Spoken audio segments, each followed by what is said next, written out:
नमस्कार दोस्तों, स्वागत है आप सभी का आपके अपने यूट्यूब चैनल पे। दोस्तों, आज मैं लेकर आई हूँ जनरल नॉलेज के 30 क्वेश्चन जो आपके होने वाली सभी आगामी परीक्षाओं में बार बार पूछे जाते हैं। तो चलिए दोस्तों, वीडियो को स्टार्ट करते हैं। पहला प्रश्न है, पृथ्वी तल पर वह काल्पनिक रेखा जो 180 अंश मेरिडियन के लगभग समांतर होती है कहलाती है। तो अंतर्राष्ट्रीय तिथि रेखा कहलाती है। ऑप्शन ए करेक्ट हो जाएगा। अगला क्वेश्चन है, मैकमोहन रेखा किन दो देशों के बीच सीमा रेखा है?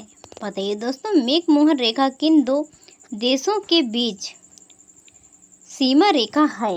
तो भारत और चीन के बीच मोहन रेखा है।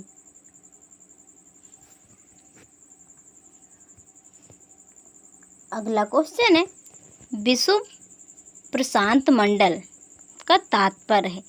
विषुव प्रशांत मंडल का तात्पर्य है। तो विषुव रेखा के निकट शांत व हल्की पवनों की एक पट्टी। अगला क्वेश्चन है, कम दाब के क्षेत्र में सर्पिलाकार में बहती हुई पवन को कहते हैं। तो बहती हुई पवन को तूफान कहते हैं। ऑप्शन ए करेक्ट हो जाएगा। अगला सवाल है, बृहद ज्वारभाटा व चंद्र व पूर्ण चंद्र के दिनों में आते हैं क्योंकि इन दिनों में सूर्य, चंद्र व पृथ्वी एक सीधी रेखा में होते हैं। अगला क्वेश्चन है, भूमध्य रेखा पर दिन की अवधि होती है।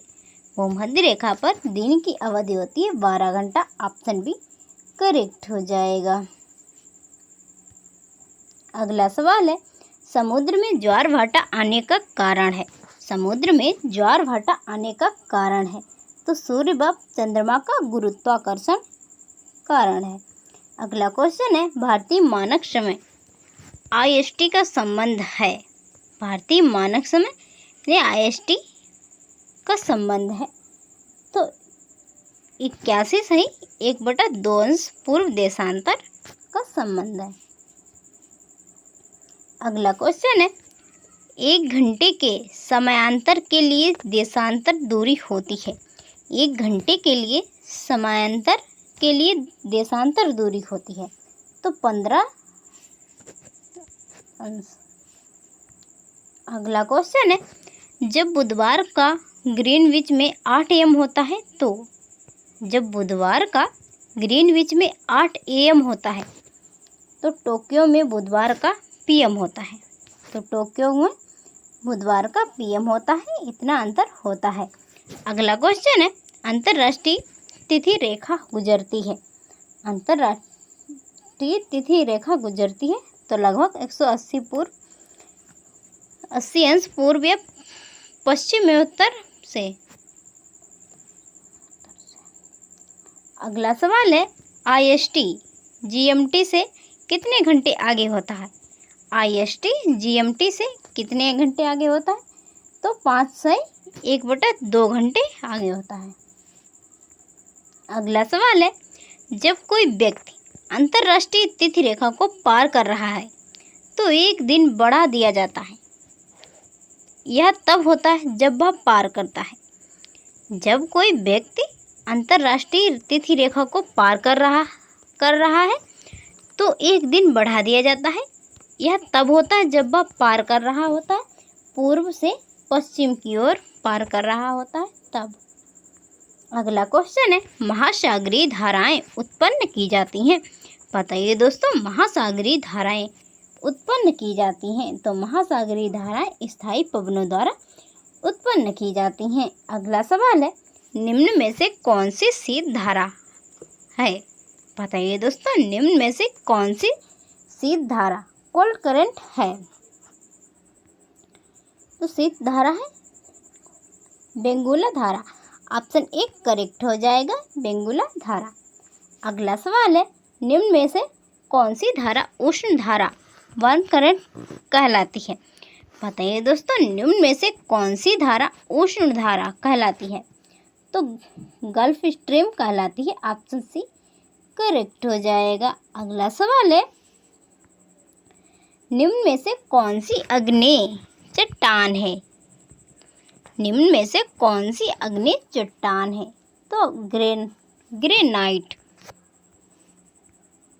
अगला सवाल है, निम्न में से कौन सी अवसादी चट्टान है? निम्न में से कौन सी अवसादी चट्टान है? बताइए दोस्तों, इसका राइट आंसर क्या होगा? तो इसका राइट आंसर है ऑप्शन सी लाइमस्टोन। लाइमस्टोन है। अगला सवाल है, भूमध्य सागरीय जलवायु पाई जाती है। भूमध्य सागरीय जलवायु कहाँ पाई जाती है? तो भूमध्य सागरीय जलवायु कैलिफोर्निया में पाई जाती है। अगला सवाल है, जैसे ही ये भूमध्य रेखा से ध्रुवों की ओर जाते हैं तो ताप कम हो जाता है। यह तापांतर किस ऋतु में अधिकतम होता है? तो ग्रीष्म ऋतु में अधिकतर होता है। ऑप्शन बी करेक्ट हो जाएगा। अगला सवाल है, पंपास घास के मैदान। पंपास घास के विशाल मैदान है जो पाए जाते हैं। बताइए दोस्तों, पंपास घास के विशाल मैदान है जो पाए जाते हैं दक्षिणी अमेरिका में पाए जाते हैं। अगला सवाल है, चक्रवात की आँख की सर्व प्रमुख विशेषता कौन सी है? चक्रवात की आँख की सर्व प्रमुख विशेषता कौन सी है? तो स्वच्छ नीला आकाश इसकी विशेषता है। ऑप्शन डी करेक्ट हो जाएगा। अगला सवाल है, उत्तरी अमेरिका की किस नदी तंत्र पर हिमयुग का स्पष्ट प्रभाव दिखाई पड़ता है? बताइए दोस्तों, उत्तरी अमेरिका की किस नदी तंत्र पर हिमयुग का स्पष्ट प्रभाव दिखाई पड़ता है? तो मिसिसिपी, मिसौरी, ओहायो, कोलंबिया, इन सभी। तो इसका राइट आंसर है option D. Option D correct हो जाएगा। ये सब राइट है। अगला सवाल है, ब्रह्मपुत्र नदी तिब्बत के किस नाम से जानी जाती है? बताइए दोस्तों, ब्रह्मपुत्र नदी तिब्बत में किस नाम से जानी जाती है? तो तिब्बत में सांपो नाम से जानी जाती है। ऑप्शन डी करेक्ट हो जाएगा। अगला सवाल है, वैज्ञानिकों ने कौन से ग्रह पर पानी की धारा के होने का दावा किया है जो कि दक्षिणी हिस्से में स्थित न्यूटन क्रेटर के ढलानों में इर्द गिर्द है? बताइए दोस्तों, वैज्ञानिकों ने कौन से ग्रह पर पानी की धाराओं के होने का दावा किया है जो कि दक्षिण हिस्से में स्थित न्यूटन क्रेटर के ढलानों में इर्द गिर्द है? तो मंगल ग्रह। ऑप्शन बी करेक्ट हो जाएगा। अगला क्वेश्चन है, ऑस्ट्रेलिया में भेड़ पालन केंद्रों पर काम करने वाले मजदूरों को निम्नलिखित में से किस नाम से जाना जाता है? बताइए दोस्तों, ऑस्ट्रेलिया में भेड़ पालन केंद्रों पर काम करने वाले मजदूरों को निम्नलिखित में से किस नाम से जाना जाता है? तो जेकारो नाम से जाना जाता है। ऑप्शन सी करेक्ट हो जाएगा। अगला सवाल है, निम्नलिखित में से कौन सा सागर महासागरीय इस मरुस्थल के रूप में पहचाना जाता है? बताइए दोस्तों, निम्नलिखित में से कौन सा सागर महासागरीय मरुस्थल के रूप में पहचाना जाता है?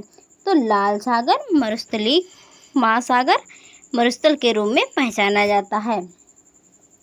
अगला सवाल है, अंडमान निकोबार द्वीप समूह के द्वीपों की संख्या लगभग कितनी है? तो 220। ऑप्शन सी करेक्ट हो जाएगा।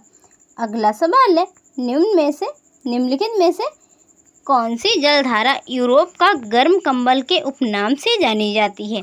निम्नलिखित में से कौन सी जलधारा यूरोप का गर्म कंबल के उपनाम से जानी जाती है? तो gulf stream. Option C correct हो जाएगा। अगला सवाल है, शीतोष्ण कटिबंधीय क्षेत्रों में सामान्यतः किस प्रकार की वर्षा होती है? बताइए दोस्तों, शीतोष्ण कटिबंधीय क्षेत्रों में सामान्यतः किस प्रकार की वर्षा होती है? तो चक्रवातीय वर्षा होती है। ऑप्शन सी करेक्ट हो जाएगा। दोस्तों, वीडियो पसंद आई हो तो लाइक और शेयर कीजिए। चैनल पर नए हो तो चैनल को सब्सक्राइब करना ना भूलें। मिलते हैं नेक्स्ट वीडियो में, तब तक के लिए प्यार भरा नमस्कार।